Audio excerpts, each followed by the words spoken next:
Imagine you are pouring your absolute heart and soul into a passion project. Like you have this vision, something you truly believe is just special, completely original. Right, yeah. And you finally get the chance to present it to the audience. You're sitting behind the two-way glass just waiting for the reaction. The scariest place on earth for an artist. Exactly. And not only do they dislike it, they actively, vocally demand that you, the creator, be fired. Oh, it's brutal. Just brutal. It really. Today, we are taking a deep dive into a fascinating video essay from the YouTube channel Nowhere to Land. It's titled The Not-So-Invisible Influences of Powerpuff Girls. And we want to find out how that exact doomed pitch somehow survived. Yeah, it's such a wild story of survival. Our mission in this deep dive is to uncover how an almost insane concoction of, high pop art, retrofuturism, 1990s Japanese anime, and 1970s comic books all just collided to create an absolute masterpiece. It's a completely bizarre mix when you say it out loud like that. Right. But we are going to show you how synthesizing vastly different concepts and fiercely protecting a creative vision against corporate data can actually lead to timeless innovation. So, okay, let's unpack. To understand the art we eventually saw, we have to start with the absolute miracle of how it even survived that initial room. Yeah, because that room represents the ultimate crucible for any creative endeavor.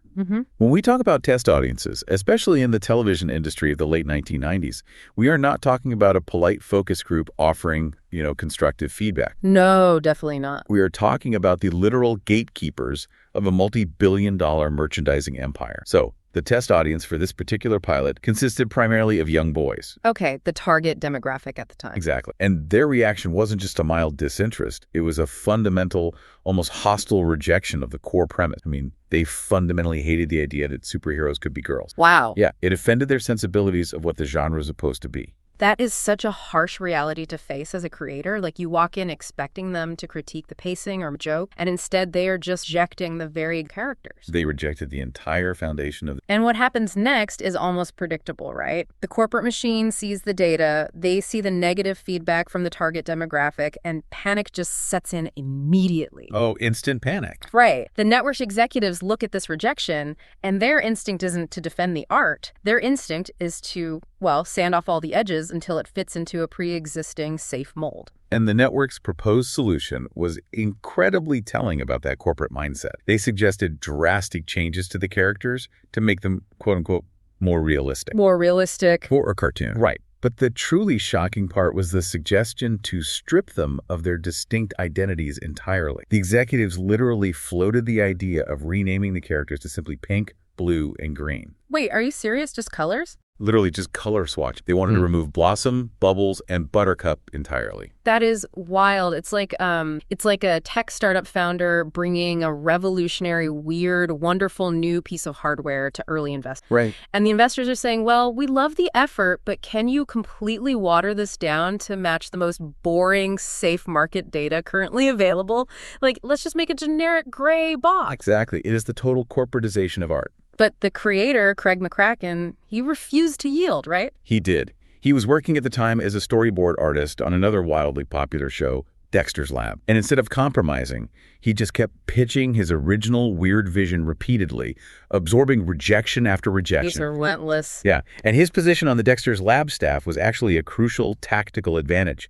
It gave him proximity to the decision maker. You can have all the persistence in the world, but if you are entirely outside the building, those doors just remain shut. So he was literally in the room where it happened. Right. McCracken was inside the building, interacting with the executives who held the key. But proximity and persistence only get you so far when the empirical data from the test audience is screaming that your idea is a failure. Because the numbers are the numbers to those guys. Exact. To overcome that kind of deeply entrenched corporate anxiety, you need an internal champion. You need someone with the actual authority to override the system. And that brings us to Mike Lazo, right? Yes, Mike Lazo. He was an executive at Cartoon Network during this incredibly transformative period, and he essentially plays the role of the angel investor who blocks the door. He looks at the terrified board of directors waving their focus group data, and he basically says, no, we are going to let them cook. That's a perfect way to put it. Lazo greenlit the show, but more importantly, he acted as a shield. He actively protected McCracken's vision and ensured that he could stand absolutely firm against all those demands to genericize the character. He was the buffer between the artist and the corporation. Which is such a fascinating dynamic, but it makes me wonder about the broader creative system, like if we zoom out and look at the landscape of media, how rare is it to actually have a corporate shield like Lazo? A high-level executive who actively, intentionally ignores the data in favor of the art. Well, in today's hyper-optimized algorithmic media landscape, it is almost unheard of. I mean, it just doesn't happen. Right. But if we place this story in its proper historical context, it reveals a lot about the specific era of Cartoon Network in the late 1990s. This was the dawn of what is often called the cartoon era. Oh, I remember that branding. Yeah, the culture at the network during this very specific, incredibly brief window of time was radically artist-driven. You have to remember that Cartoon Network initially launched mostly as a repository to air the massive Hanna-Barbera back catalog that Ted Turner had purchased. Right, just rerunning old Flintstones and Scooby-Doo episodes. Exactly. But eventually, they needed original programming to survive. And instead of adopting the heavily focus-grouped, toy-driven model of the 1980s, they adopted a model that handed creators almost unprecedented, full control over every single aspect of their shows. So the network's strategy for creating new IP was essentially to find talented, weird artists and just give them the keys to the kingdom. That was the entire business model. They were taking massive risks on individual voices, which feels like the exact opposite of what today. Where a film or a show is focus grouped to death, rewritten by committees, and tested in 4 different markets before a single frame is even animated. And the thing is, test audiences and focus groups are inherently flawed tools when it comes to paradigm-shifting innovation. They are backward-looking mechanisms, What do you mean by backward-looking? Well, a focus group can only tell you what they already like based on what they've already seen. They measure familiarity, but true innovation, by definition, is unfamiliar. Ah, I see. It causes friction. It creates dissonance in the viewer's mind. So naturally, a test audience of young boys in the 90s who'd raised on a very specific diet of masculine hypermuscular action hero is going to instinctively reject a show about superpowered, hyperviolent little girls. Because it just didn't compute for them. Right. It broke every established rule they understood. The brilliance of Mike Lazo and the network leadership at that time was understanding that to build a timeless property, you must trust the artist's intuition over the focus group's apprehension. You have to protect the weirdness. Protect the weirdness. I love that. And because McCracken was given that total uncompromised freedom, he didn't just churn out a standard Saturday morning cartoon. Yeah. He constructed a world using a combination of high art influences that, frankly, have no business being in a children's show. No business at all. Like the canvas he created, the city of Townsville, is described in the video essay as a design. It is an environment where standard physical reality simply does not matter, and aesthetic style is the governing law. Yeah, and deciding to remove grounded reality from a children's show is a massive aesthetic swing. When you do that, you are demanding that the audience engage entirely with the emotional weight and the visual geometry of the design. Because there's no real-world logic to hold on to. Exactly. Everything in Townsville is heavily color-blocked and distinctly geometric. The skyline isn't trying to look like a realistic New York or Chicago. It's trying to look like the idea of a city. And the visual influences forming that idea are just staggering. The essay points heavily to Roy Lichtenstein's pop art. Yes. And the application of Lichtenstein here is so brilliant. Like, Lichtenstein took the aesthetic of cheap, disposable comic books, the heavy, thick black inking, the stark primary colors, the Ben-Day dots, and he isolated those elements until they became high art. Right. He elevated the mundane. Exactly. And McCracken takes that same philosophy of comic book simplicity and applies it to the structural design of his world. Then he mashes that together with Sid Mead's Atomic Age realism. Which is such a wild combination. It really is. Like, Sid Mead's concept art defined the look of the future for an entire generation. But specifically, it's that 1950s googie architecture, sweeping curves, atom-inspired shapes, flying saucers. Yeah, that super optimistic space age look. Exactly. You take Lichtenstein's stark, heavy lines, you fill them with Sid Mead's optimistic 1950s shape, and suddenly you have Townsville. It creates a fascinating sense of time by mixing highly specific historical aesthetic. I mean, you are looking at the 1990s through the lens of the 1960s, imagining the 2000s. That is a brain bender. It really is. But the most crucial application of this high art philosophy isn't the background, it's the character design itself. Remember, the network desperately wanted the girls to be more realistic. Right, the whole pink, blue, green thing. Yeah, and McCracken went in the complete opposite direction. He designed characters composed almost entirely of primitive shapes. Perfect circles for heads, huge ovals for eyes, small triangles for dress. So simple a kid could draw them from memory. Precise. And those massive dominating eyes were not an accident. They were a direct, intentional homage to classic art, specifically Margaret Keane's famous paintings from the night. Oh, Margaret Keane's work is instantly recognizable. They are those paintings of the children with the giant, soulful, almost impossibly large eyes. Yes, exactly. There was a haunting quality to them. But bringing that into an action cartoon is a wild choice. I mean, why base your superhero protagonists on 1960s pop surrealism paintings of sad children? Well, it really comes down to the philosophy of representation. McCracken wasn't trying to draw realistic children, right? He was trying to design a symbol of childhood. He wanted the characters to operate on a level of pure emotion. Okay. And neurologically, human beings are hardwired to respond to large eyes. It's a biological trigger associated with neot, which is the retention of juvenile features. Oh, so it's literally a biological hack. Exactly. It elicits a protective, emotional response by stripping away all anatomical realism. I mean, they don't even have fingers or toes, just curved stubs.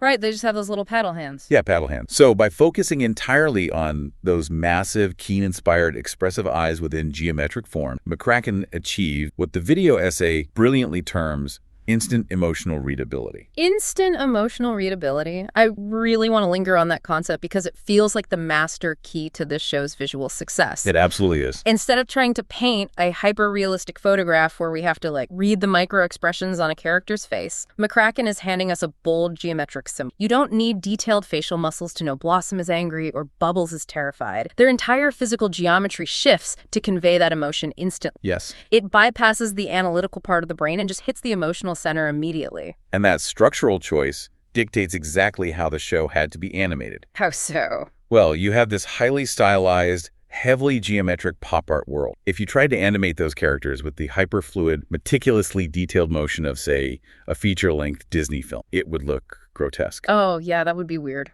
The fluidity would clash horribly with the static, symbolic nature of the design. The aesthetic demands a different approach, which is why the show leans heavily into what the animation industry calls limited animation. Okay, I have to stop you there, because my understanding of limited animation has always been that it's kind of a dirty word. No, definitely. Historically, yes. Right. It's the cheap, cost-cutting measure pioneered by Hanna-Barbera in the 60s and 70s. I always think of an old Yogi Bear cartoon where the background is a looping painting of the same three trees, and Yogi's entire body is a frozen drawing on a cell, and literally the only thing moving on the screen is his jaw flapping up and down just to save the animators from having to draw a new frame. The classic necktie separator. Exactly. It was entirely about saving a buck. So how is that a positive? You are entirely correct about its origin. Hanna-Barbera's studio model was built on efficiency in keeping budgets microscopic. Full animation, like you see in classic theatrical shorts, is movement-driven. Like Looney Tunes or old Disney. Right. It requires drawing 24 distinct frames for every single second of screen time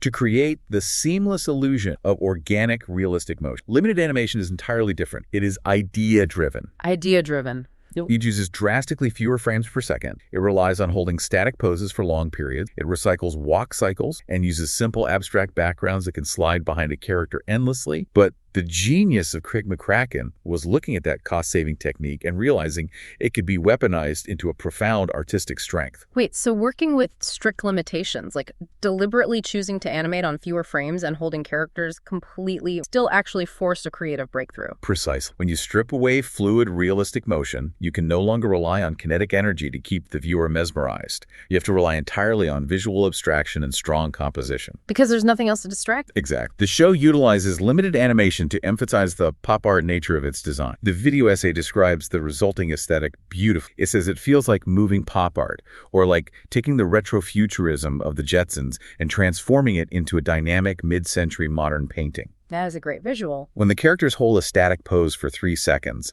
they stop looking like cartoon characters and start looking like graphic design elements. By removing the hyper-realism of movement, your brain is forced to engage with the pure geometry and the stark emotional colors of the frame. The limitation isn't a flaw here. It is the very mechanism that makes the art style work. Wow. That completely reframes the entire visual experience for me. So we have this beautiful, meticulously crafted, static, mid-century pop art painting. It's geometric. It communicates emotion instantly through these giant, keen eyes, and it embraces the flat, stylized nature of limited animation. That's the foundation, yes. But here is the massive twist, right? What happens when you hit play and these adorable graphic design children start? That is where a completely unexpected, frankly, aggressive ingredient shatters the mid-century canon. We have to talk about the anime. Oh, this is the injection that transforms the show from a clever art project into a true cultural phenomenon. Yeah. In the late 1990s, while anime was certainly gaining a foothold, it was not the ubiquitous cultural force in Western media that it is today. Right. Western animation studios rarely look to Japan for direct stylistic inspiration, but McCracken was actively absorbing shows like Dragon Ball Z and Sailor Moon, and he fundamentally understood their visual language. And he didn't just borrow a little bit of flavor. He imported the entire action vocabulary. He really did. Like, the visual evidence is stunning when you look for it. The scale of the destruction in Townsville is apocalyptic. Buildings are constantly being sheared in half. When the girls fly, they don't just float. They leave these massive kinetic contrails, a colored light behind them that literally tear up the asphalt. The environmental damage is insane. Yes. And they utilize extreme dramatic close-ups of the character's eyes right before an attack. And perhaps most importantly, they heavily utilize impact frame. The use of the impact frame is a masterstroke of translating Japanese animation techniques into a Western pop art context. For you listening who might not be a hardcore animation nerd, let's break down exactly what an impact. Please do. So, when two incredibly powerful forces collide, say, Buttercup throws a full-speed punch into a giant monster's jaw, the animators don't just draw the fist hitting the face. At the exact microsecond of impact, they insert 1 or 2 frames of animation that are completely It's almost subliminal. Right. The screen might flash stark black and white, the colors might completely invert like a photographic negative, the characters might be drawn in a rough, sketchy, almost chaotic pencil style for just a fraction of a second. It happens so fast your conscious brain barely registers it, but your subconscious feels the concussive force. It completely sells the devastating, earth-shattering power of the hit. And emphasizing that devastating power is entirely the point of the narrative. Because if you look beneath the cute geometric surface, Blossom, Bubbles, and Buttercup are not written in the tradition of standard Western cartoon heroes. Structurally, they are written as shonen and protagonists. Which is fascinating. And shonen is the demographic of Japanese manga and anime aimed primarily at young male, defined heavily by intense action, martial arts, and heroes whose defining trait is their ability to continuously escalate their power level. Exactly. The core trope of the shunken genre is the ridiculously overpowered protagonist who engages in battles of escalating catastrophic scale. Think of Goku in Dragon Ball Z, powering up until the surrounding mountains just disintegrate. Right. The Powerpuff Girls operate on that exact same scale. They don't just catch bank robbers. They punch giant kaiju monsters through skyscrapers. They fly fast enough to travel through time. They are essentially gods in the bodies of kindergartners. Yes. And this collision of elements brings us to the core psychological engine of the show's visual appeal, which is dissonance. Okay, I have to stop you again because I've been trying to visualize this combination in my head, and it feels like it should be a total disaster. It really does. Like, we have 1960s American pop art, giant, soulful Margaret Keane eyes, and flat, limited Hanna-Barbera animation colliding head-on with hyperkinetic, strobe light, city-destroying 1990s Japanese anime violence. It's a completely chaotic mix. Right. If someone pitched that to me, it sounds like a recipe for a creepy, unwatchable nightmare. A giant-eyed toddler punching a monster so hard the colors invert. Why didn't that completely alienate the young audience? It honestly sounds terrifying on paper. It is a totally valid concern. And honestly, it's exactly why those executives originally wanted to water it down. Sure. But this touches on a profound mechanism in how our brains process media. Dissonance, the psychological effect of forcibly combining two contrasting, mutually exclusive elements, can be alien. But if it is highly controlled and intentional, it is incredibly addictive. Addictive? How so? Well, the human brain quickly habituates to uniformity. If a show is purely cute, the brain zones out. If a show is purely violent, the brain gets exhausted and zones out. But when you take an aggressively cute, simple design philosophy and you violently smash it against high-octane anime action, you're constantly defying the viewer's neurological expectations. Oh, so you can never get cold. Exactly. Your brain registers a cute, round, mid-century modern character, and it subconsciously prepares for soft, gentle, comedic movement. When that same character instantly delivers a shockwave-inducing punch utilizing a distorted impact frame, the brain experiences a jolt. It's like a roller coaster. It prevents habituation. Yeah. You stay engaged because you can never quite settle into a comfortable, predictable rhythm. The contrast itself becomes the identity of the show. The contrast becomes the identity. That makes so much sense. The brain never gets bored because it's constantly toggling between,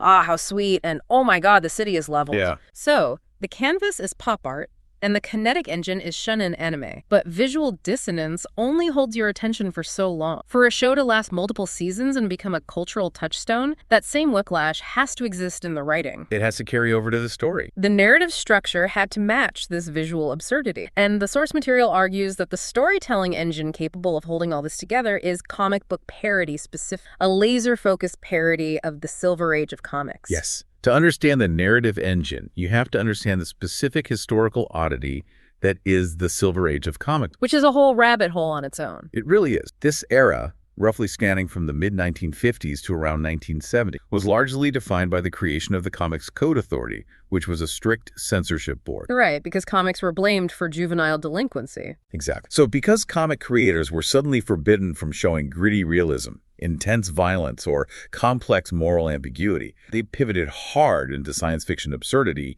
and extreme over-exaggeration. The Silver Age is defined by its convoluted plots, its reliance on heavy, declarative narration, and a significant amount of campy hoking. It's the era where Superman isn't just fighting bank robbers. He's suddenly gaining the ability to shoot tiny versions of himself out of his hands to solve an incredibly specific alien puzzle. Or Jimmy Olsen turns into a giant turtle boy. Yes. Or Batman is dealing with interdimensional imps using logic that makes absolutely zero sense. Pure absurdity. The show points a finger directly at this era and builds its entire narrative foundation on. The show even opens with a classic play on the accidental superhero origin trope, you know, the whole sugar, spice, and chemical X formula. A total classic trope. And from there, it plays out like a Silver Age comic pushed to its absolute logical breaking point. The narrator of the show is a perfect example. He is overwhelmingly dramatic, constantly shouting exposition, and half the time, he breaks the fourth wall or becomes an actual victim of the villain's plot.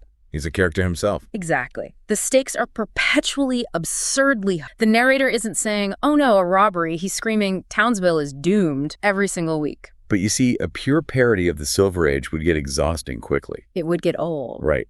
The true brilliance of the writing is how the show grounds that world-ending apocalyptic absurdity. The writers developed a genius strategy. They took incredibly mundane, everyday childhood problems and filtered them through this massive, hyper-violent superhero lens. Ah, so that's the anchor. Yes. By doing that, they created a universal relatability that anchored the absurdity. It is a narrative high-wire act that is incredibly difficult to execute, let alone sustain over dozens of episodes. I remember watching some of these episodes, and the contrast, brilliant. Let's dig into a specific example mentioned in the video, how this works in practice. There is an episode called Moral Decay. I really want to break down exactly how this happens. Oh, Neural Decay is a perfect example. The premise starts with the most universal, innocent kid experience imaginable. Buttercup knocks out a tooth, puts it under her pillow, and learns about the tooth fairy leaving money. It is a standard childhood milestone. It is the kind of plot you would expect to see in Arthur or Sesame Street, a gentle lesson about growing up. Right. But filtered through this specific lens, that sweet, innocent premise rapidly mutates into a dark, violently corrupt descent into greed. Buttercup does the math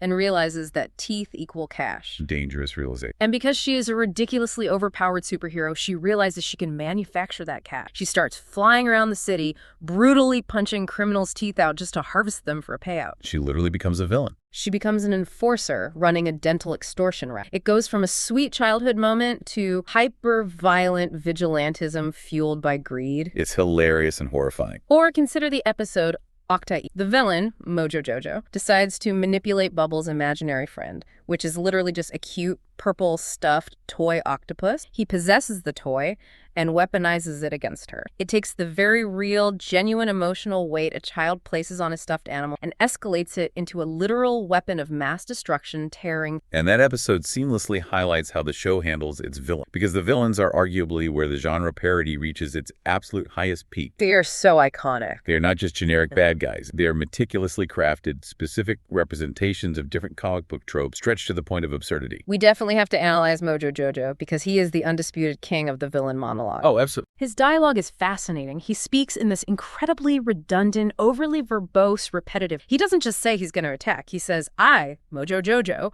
will attack. And the attack will be carried out by me, Mojo Jojo, because it is I who am attacking. It's just endless looping dialogue. And the video essay revealed a piece of deep trivia that completely blew my mind. That specific speech pattern was directly inspired by a DC Comics super dictionary that Craig McCracken read as a kid in the 1970s. A dictionary. Yes. It was an educational book trying to teach children vocabulary by having Superman and Batman over-explain basic verbs and nouns torch detail. McCracken took that clunky educational prose and turned it into the defining personality trait in antagonist. That is such a brilliant deep cut. And Mojo Jojo's plots perfectly match that Silver Age absurdity. He doesn't just want to steal money, he executes a convoluted plan to turn every citizen of Townsville into obedient, talking dogs. It is the quintessential Silver Age scheme.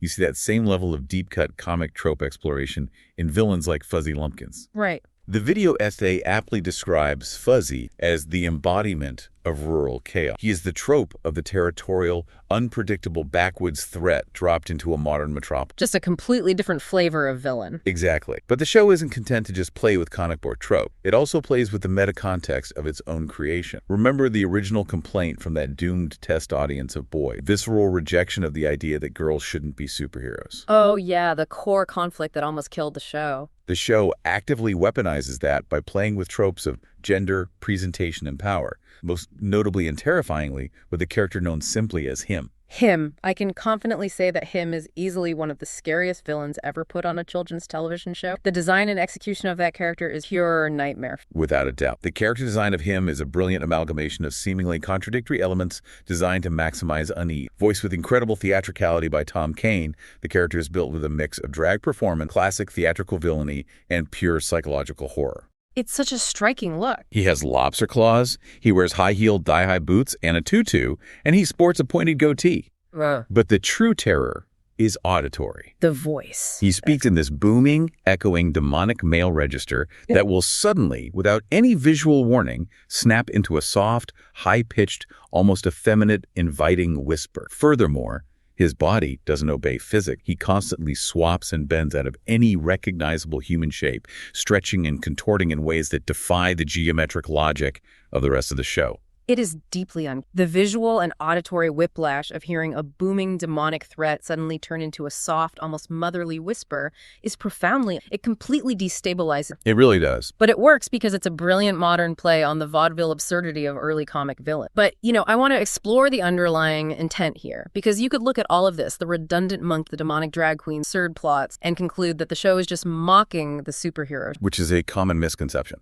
But that's not right, is it? The ultimate strategy, and this is what separates enduring great parody from cheap, cynical mockery, is that the show didn't maliciously make fun of Silver Age comedy. It simply amplified their underlying logic until it became pure comedy. That is a vital distinction. Taking the logic of a genre and stretching it to its absolute limits requires a deep, abiding, and loving understanding of the original source material. You can't fake that love. No, you cannot parody something effectively over a long period if you do not fundamentally understand why people love it in the first place. The writers loved comics. They understood the mechanics of the Silver Age perfectly. The show's entire narrative identity, much like its visual identity, is rooted in contrast. Contrast. Yes, and that contrast is most evident in its core dynamic. The world is populated by incredibly smart, capable, powerful little girls who are constantly forced to deal with the utter incompetence of the adults around. The mayor of Townsville being the ultimate prime example of that contrast. I mean, the man is essentially a toddler in a suit. Literally a toddler. He can barely function. He can't open a jar of pickles without his brilliant assistant, Miss Bellum, holding his hand. Yet, he is nominally in charge of an entire metropolis under constant apocalyptic attack from a cross-dressing demon and a talking monkey who learned dictionary. It's so absurd. The girls are the only competent force. It's the ultimate fantasy for a kid, right? The adults are, and only the children can fix it. It is contrast as identity, executed in a remarkably consistent way across every single department. From the background art, to the animation cells, to the voice acting, to the script writing. Okay, we have covered a massive amount of ground here, so let's synthesize all of this for you. We have talked about an almost impossible collision of elements that somehow together. A total mirror. You have classic mid-century pop art and 1950s retrofuturism serving as the canvas. You have giant, soulful Margaret Keane eyes providing instant emotional readability. You have that static geometric canvas violently colliding with hyperkinetic, destructive 1990s Japanese shunden anime. Cute but violent. Exactly. The aesthetic is cute, but the action is violent. The animation style intentionally uses the limitations of the Hanna-Barbera cost-cutting model, but uses it to emphasize the explosive on-screen. And the storytelling is a loving, absurd parody of Silver Age comics where incredibly smart kids are constantly saving wildly incompetent adults. You know, in the hands of almost any other creator or under the supervision of almost any other network executive, a show trying to balance all those disparate influences would completely drown. It would just be a mess. It would be a messy, incoherent, chaotic disaster. But the reason it succeeded is because Craig McCracken understood his inspiration so acutely that he knew exactly how to balance the dissonance. He was a master mixer. The show feels incredibly specific, which is ironically what gives it its universal appeal.